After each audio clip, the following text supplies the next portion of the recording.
Okay? Okay, alright. Mga kababayan, magandang gabi po sa ating lahat. Halina po at tayo po ay magkwentuhan ng mga bagay-bagay na nangyayari sa ating kapaligiran.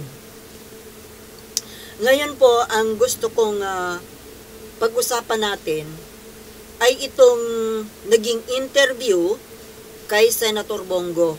Opo. Atin pong himay-himayin ang kanyang mga salita, ang bawat kataga na kanyang binitawan. And then, kayo na po ang bahala mga kababayan kung ano ang inyong magiging opinyon. Dahil ako, meron din akong sariling paniniwala at opinyon tungkol sa mga bagay na ito. Umpisahan po natin itong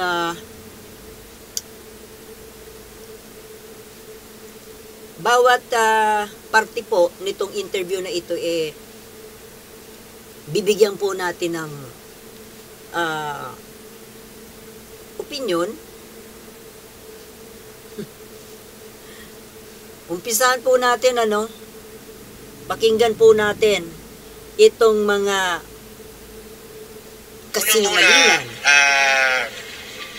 Hayaan na po natin ang taong bayan ang humusga.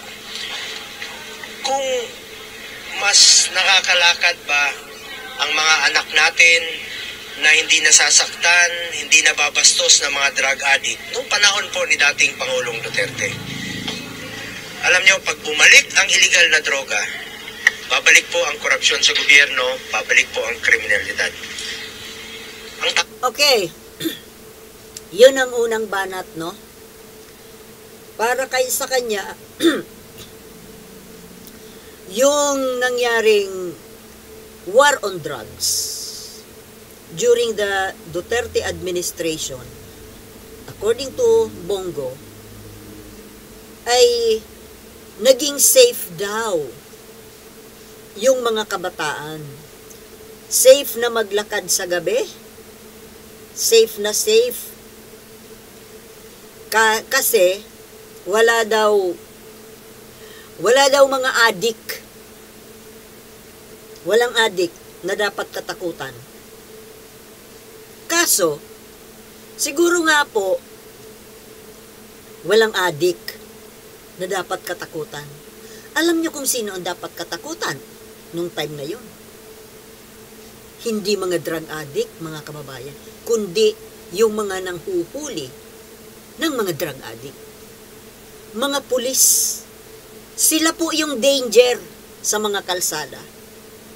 At sinasabi niya ngayon, bahala daw ang taong bayang humusga. Tama. Di ba mga kababayan? Huhusgahan natin itong usaping ito. At siguro, kahit papano, ngayon pa lang, ay alam na natin kung ano ang nasasabi ng mga mamamayang Pilipino. Tayo daw ang balang humusga. Sige, tayo naman talaga ang huhusga sa inyo. Di ba mga kababayan? Ipagpatuloy po natin, pakinggan pa natin kung ano ang mga kasinungalingang pagsasabihin nito. Ang bayan na po ang humusga kung nakinabang ba ang Pilipino sa ginawa niyang strong stance against illegal drugs nung panahon niya bilang Pangulo. Yan ang isa sa kanyang pinangako. 2016, yan ang kanyang pinangako sa Pilipino. Lalabanan niya ang illegal na droga, lalabanan niya po ang kriminalidad. Stop. Oo nga po, 2016, nangako nga siya na within 6 months ay wawakasan niya ang problema sa illegal na droga. Di ba? Pero, natapos ang 6 na taon. Na-solve ba? Nawala nga ba yung problema sa illegal na droga? Or lalong lumala? Kasi nga po, 'di ba? Isosolve daw yung problema sa droga. Yung pala, pinagpapapatay yung mga drug lord na mga kalaban nila. Kalaban nila, pinatay nila para masolo yung negosyo, yung illegal na negosyo sa droga. Di ba? Sabi niya noon, nagsorry pa nga siya sa taong bayan noon eh. Kasi nangako daw siya na within 6 months, tatapusin niya ang problema sa droga. Pero hindi daw niya kinaya kasi hindi daw niya sukat akalain na ganun pala kalala. Ganun daw kalala na mga general mismo ng kapulisan, mga matataas na opisyal sa gobyerno ay involved daw. Sangkot daw dito sa mga illegal na droga. Tama, 'di ba mga kababayan? Totoo yung sinabi niya na maraming sangkot na mga kapulisan, mga general, mga matataas na opisyal, at mismong yung Pangulo. Siya mismo yung pinakang godfather. 'Di ba? At itong senador na ito na nagsasalita, hindi nga ba't kasabot din siya? Kaya tama naman siya eh. Maraming kasangkot. Kayo nga yun eh, kayo yung namumuno.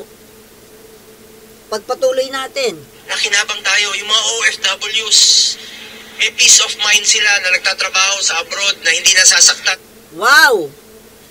Yung mga OFW daw, may peace of mind na habang nagtatrabaho sa abroad, confident, tiwala na walang mangyayari sa mga anak nila, sa pamilya nila na naiwan dito sa Pilipinas. Tama ba yun mga kababayan? Kayo mismo makapagsabi. Ilang mga OFW na magulang ang biglaang umuwi ng Pilipinas dahil yung mga anak nila napatay ng mga pulis dahil daw sangkot sa illegal na droga. Addict daw. Hindi naman totoo. Ito ba Mr. Bongo ang sinasabi mo na yung mga OFW may peace of mind? Baligtad, mga kababayan. False. Let's continue. Ang kanilang mga anak at hindi nababastos ang kanilang mga anak na naglalakad sa gabi. Nakakauwi ng safe, nakakauwi ng... Wow! Nakakauwi daw ng safe, hindi nababastos. Nakakauwi ng safe. Pero ang nangyari, hindi na nga nakauwi. 'Di ba? Marami sa mga kabataan, hindi lang kabataan, general public, hindi daw nasasaktan or nababastos at nakakauwi ng ligtas. Hindi na nga po nakauwi ng buhay. Ayun, kung saang lupalop, saang basurahan, saang mga bakanting lote, napulot yung mga bangkay. 'Di ba? Yun ba? Yun ba ang safe na tinatawag ni Bongo? Tuloy natin. Hindi nasasaktan. Pag bumalik ang illegal na droga, mas nakakatakot. Ginawa niya po ito para sa taong bayan. At nagkaroon po siya ng mataas na approval rating nung nag-umpisa ang kanyang administrasyon hanggang natapos 87% ang kanyang approval rating dahil sa kanyang strong stance or strong position. Ginawa daw ni Digong Duterte yung war on drugs para sa ikabubuti ng mamamayan. Really? Or para sa ikabubuti ng iyong bulsa? Nagkamal kayo ng napakalaking pera. Limpak-limpak na salapi sa pagninegosyo ng illegal na droga. Tapos yung mataas na rating na sinasabi nyo, malay ba natin kung totoo yung rating na yon?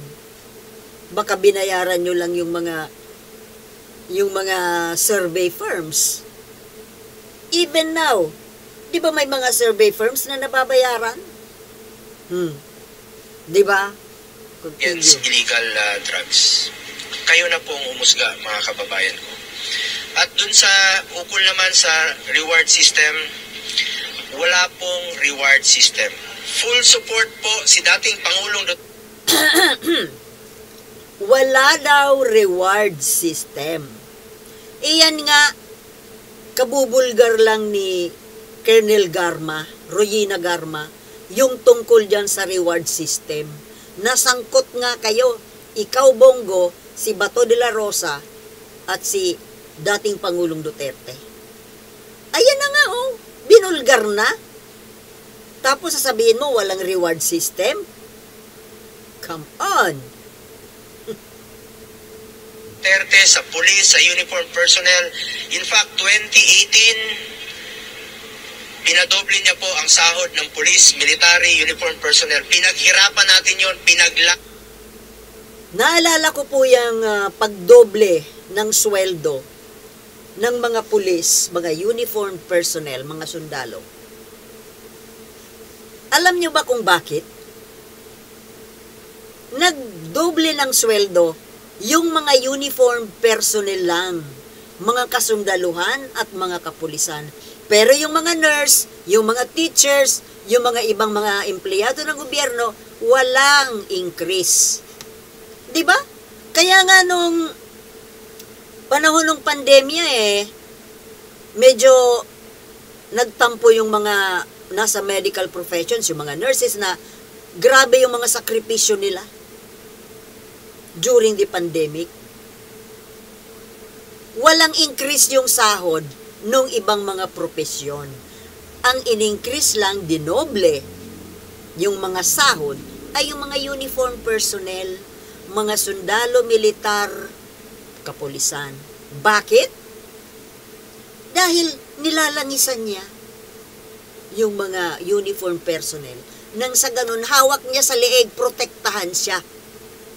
Na hanggang nung nagpalit ang administrasyon, nung si PBBM na, Duterte was expecting the support of the uniform personnel. Kaya nga inudyukan niya na mag-withdraw ng support sa presidente, sa current president.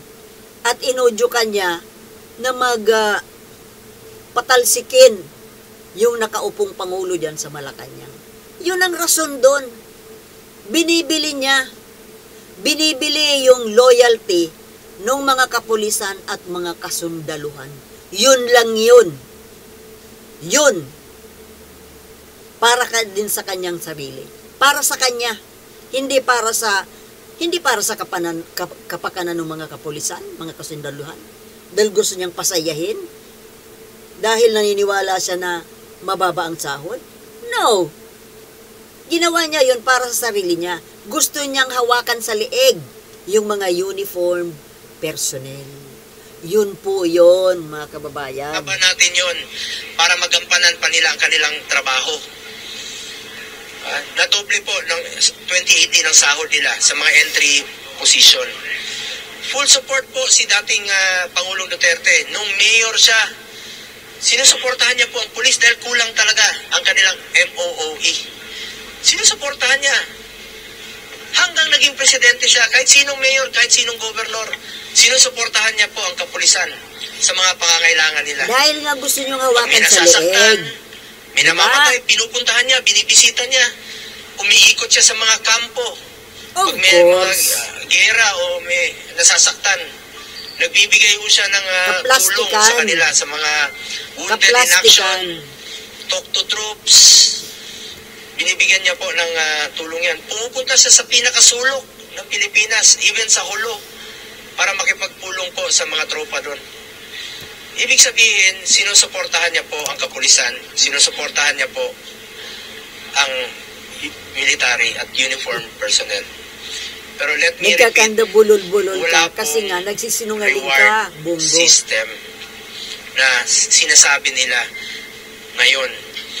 Masyado wala na, in-expose na kayo ni Garma.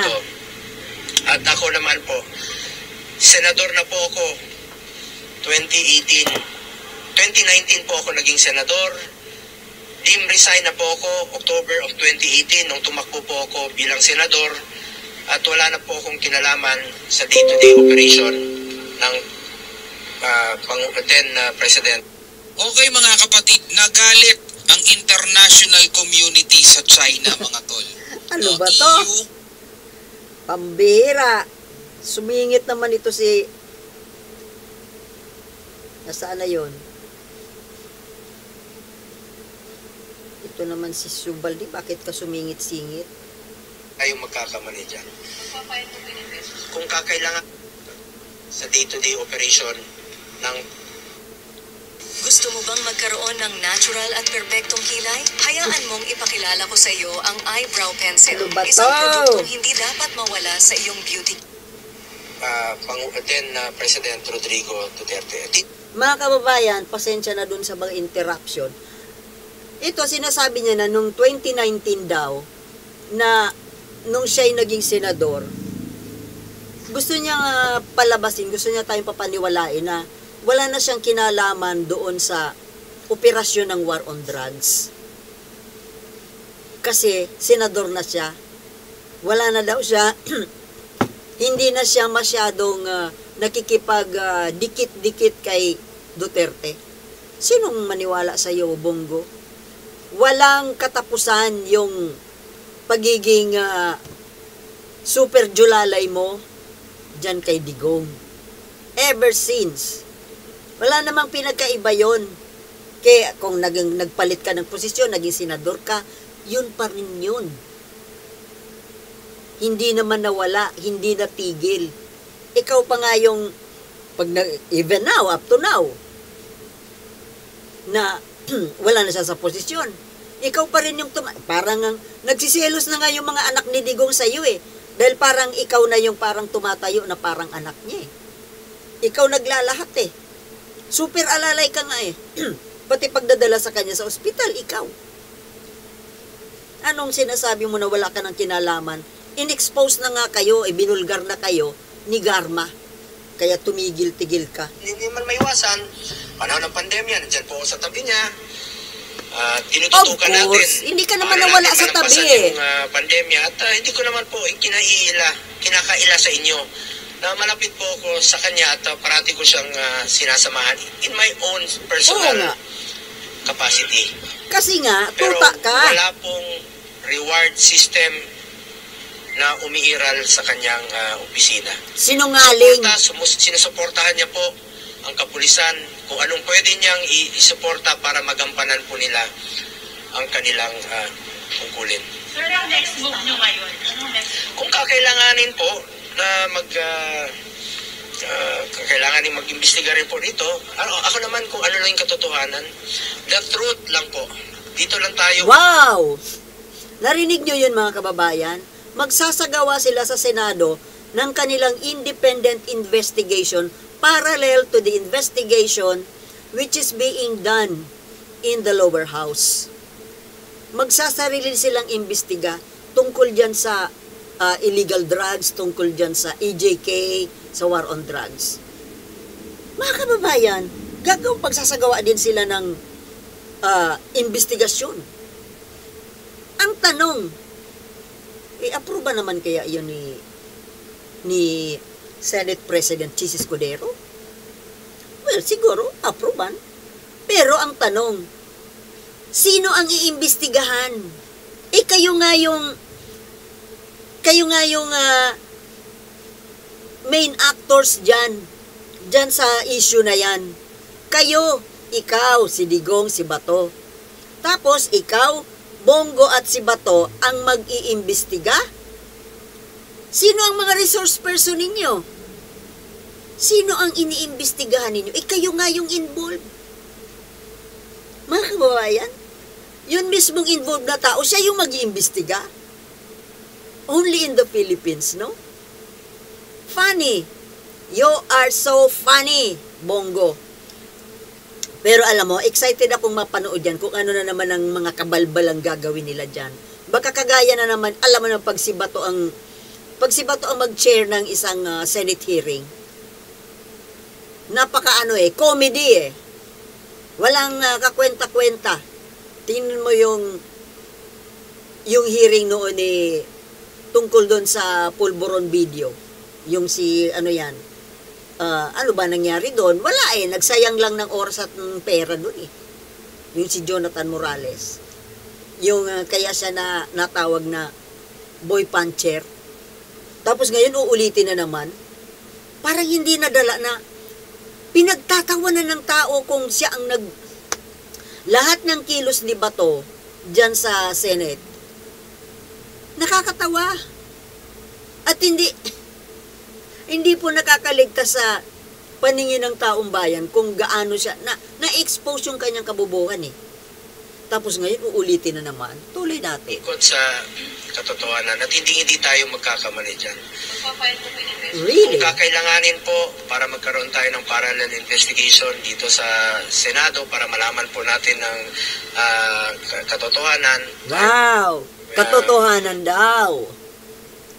Mga kababayan, ano ba ang saysay ng parallel investigation na kayo yung iniimbestigahan tapos mag-iimbestiga kayo doon sa Kongreso, tinatawag kayo doon. Ipinapatawag kayo doon para sagutin yung mga akusasyon ng mga nagsipaglabasan ng mga witnesses. Hindi nga kayo sumisipot doon Bakit ayaw niyong sumipot doon? Bakit hindi kayo humarap doon at sagutin ninyo, harapin ninyo yung nag-aakusa at sagutin ninyo yung mga akusasyon? Nakapagtataka Bakit hindi nyo magawang humarap doon? Alam nyo, mga kababayan, ginagawa naman tayong tanga ng mga to nito ni Bongo at ni Bato. Alam natin na kapag ang isang tao ay hindi kayang humarap, hindi kayang tumingin sa mata, guilty yan. Tapos ngayon, gagawa ng sariling investigasyon at sino ang ipapatawag? Si Garma?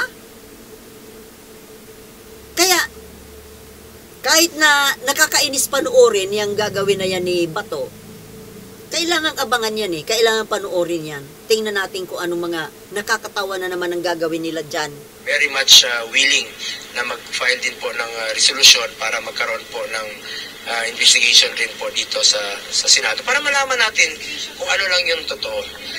Sa lahat ng dapat lang gusto niyo imbestigahan yung war on drugs, pwede nating pakinggan dito, lalong-lalo na ang ating chairperson, si Senator Bato, is the chairperson of the Committee on Peace and Order at siya po ay GPNP para malaman natin kung ano talagang totoo at ano po yung naitudulot nito at tulong nito sa ating mga kababayan. Nakatulong ba ito sa ating pamumuhay, ang war on drugs? Kung tahimik bang nakakauwi ang ating mga anak na hindi nasasaktan? Alam mo, hindi lang nasaktan, napatay pa. Di ba mga kababayan? Na pinatay. Ang kababayan pong takot maglakad sa gabi. Dapat po ang kriminal, dapat po ang drug addict ang takot maglakad sa gabi. Hindi po yung ordinaryong mamamayang Pilipino na gusto lang po tahimik ang buhay na makakauwi po ang kanilang mga anak. Karapatan po natin mabuhay ng tahimik na nakakauwi po ang ating mga anak. Tama. Karapatan nating mabuhay ng tahimik. At hindi nga yung mga adik ang kinatatakutan ng mga tao. Kundi yung mga pulis mismo, yung tinagurian na mag-aaresto, huhuli doon sa mga sinasabing nakakatakot na adik. Baliktad, di ba?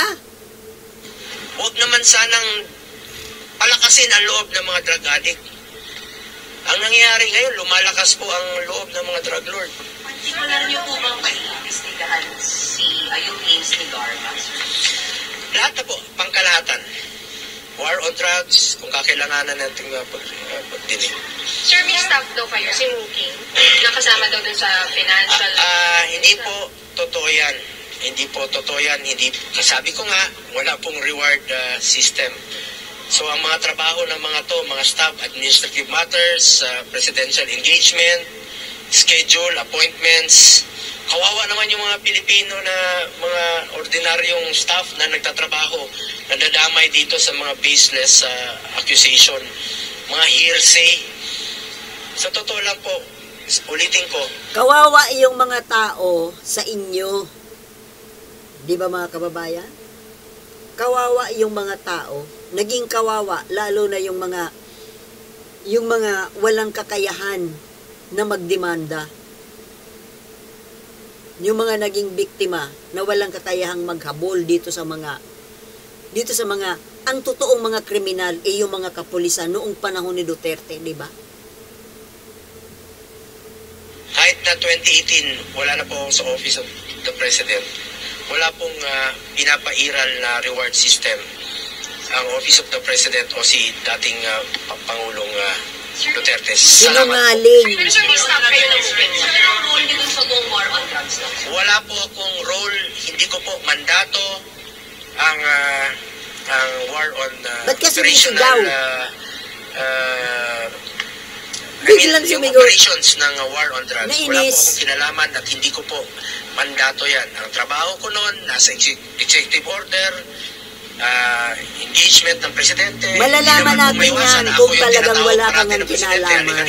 I-arrange po Malalaman mga meetings. natin yan, mga Pero kababayan. hindi po sa operations ng war on drugs. Wala po akong kinalaman dyan at hindi po ako involved sa war on drugs. Sir, yun lang yung Talaga lang Bongo, talaga lang Kasi hindi pa nahuli eh. Alam na namin ang buong katotohanan, Staff Bongo. po siya ng Office of the President. Kasi hindi na po ako staff ng Office of the President since 2018. So siya po yung nagtatrabaho po sa Office of the President. Pero ang importante rito, wala pong reward system.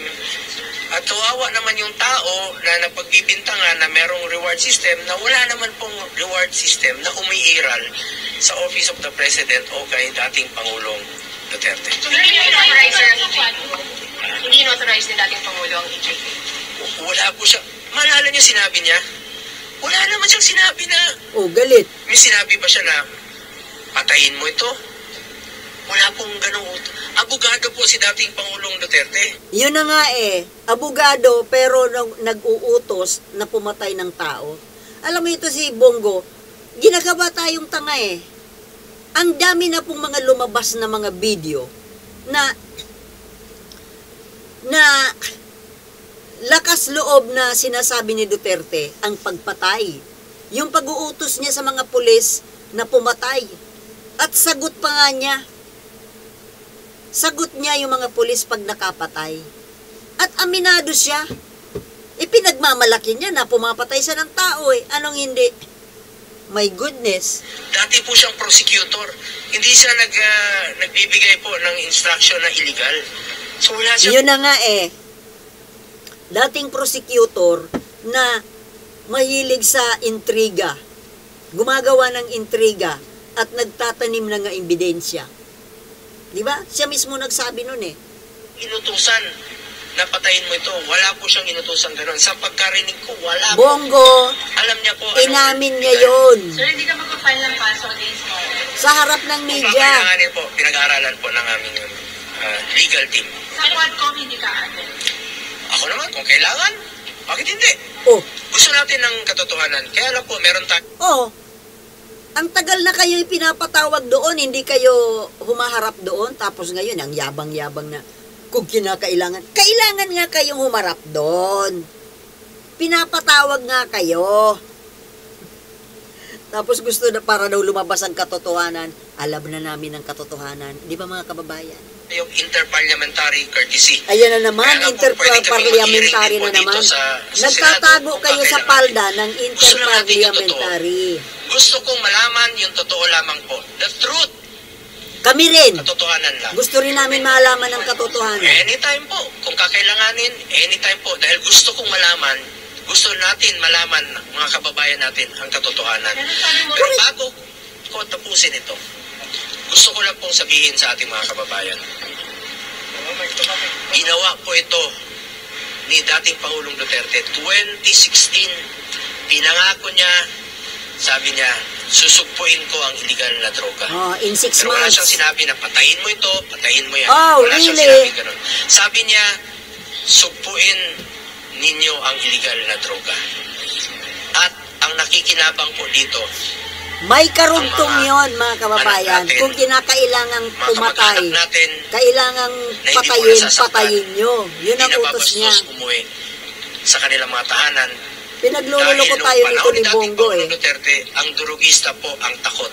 Alam ng At ayaw buong nating mamamayan. mangyari na Alam ang namin durugista lahat ang maghasik ng lagim na at talagang matatakot nagpapapatay na siya ng umuwi tao. ang ating mga kamag-anak sa ating mga pamamahay. Anong tingin yung motivation you're running for 2025 elections? Di ba kayo maapektuhan sir itong mga gantong attitude? Sabi ko nga, katotohanan lamang po at hayaan na po natin ang taong bayan ang humusga. Oo nga. Kung ginawa ni dating Pangulong Duterte ang kanyang trabaho no 2016 up to 2022, kayo na po ang humusga. At kung sa tingin nyo rin po, ginawa ko ang aking trabaho at nagserbisyo po ako sa taong bayan, kayo na po ang humusga. Ako naman,